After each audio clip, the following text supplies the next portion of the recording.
Good afternoon. Thank you for taking a few moments with me in the Word today. I want to talk to you about something today. I hate the devil, and I don't ever like to give him any credit for anything. And in Philippians 1:28, one of my favorite verses, in the Passion, it says, "And then you'll never be shaken or intimidated by the opposition that rises up against us. For your courage will only prove as a sure sign from God of their coming destruction and that you have found a new life." Weymouth puts it this way: never for a moment quail before your antagonist. Let me read that again. Never for a moment quail before your antagonist. Your fearlessness will be to them a sure token of impending destruction, but to you it will be a sure token of your salvation, a token coming from God. You want to know what my translation is? Don't let him see you sweat. Put on your game face.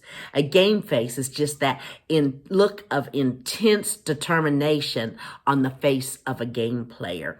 I don't want the enemy. I refuse to flinch before the enemy.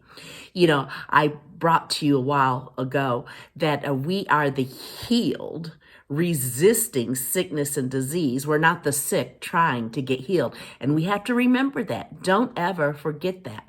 And when the enemy comes knocking at the door with some kind of symptom, we resist that and say, "No, I am the healed of the Lord." Well, also remember, faith without works is dead.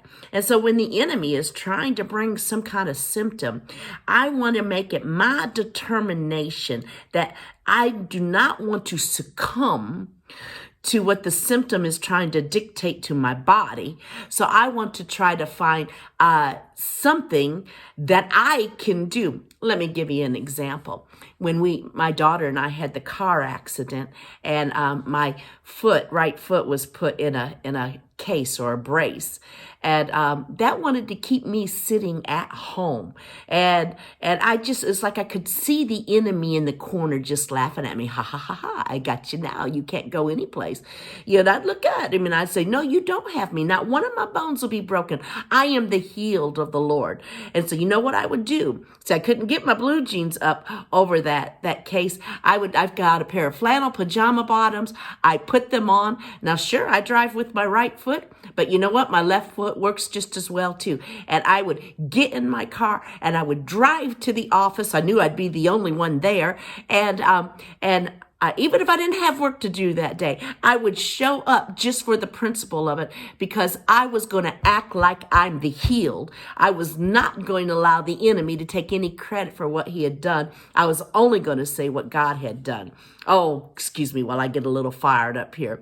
You remember in Joshua, when the Israelites were getting ready to go in and take the promised land.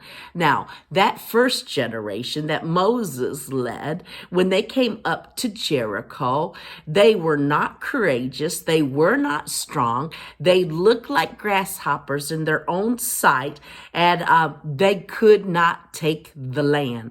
But there were two, Joshua and Caleb, who their only report was, "We can take it. It belongs to us. God has handed it over to us." So now Joshua is leading that second generation to take that land of Jericho. And this was the game plan.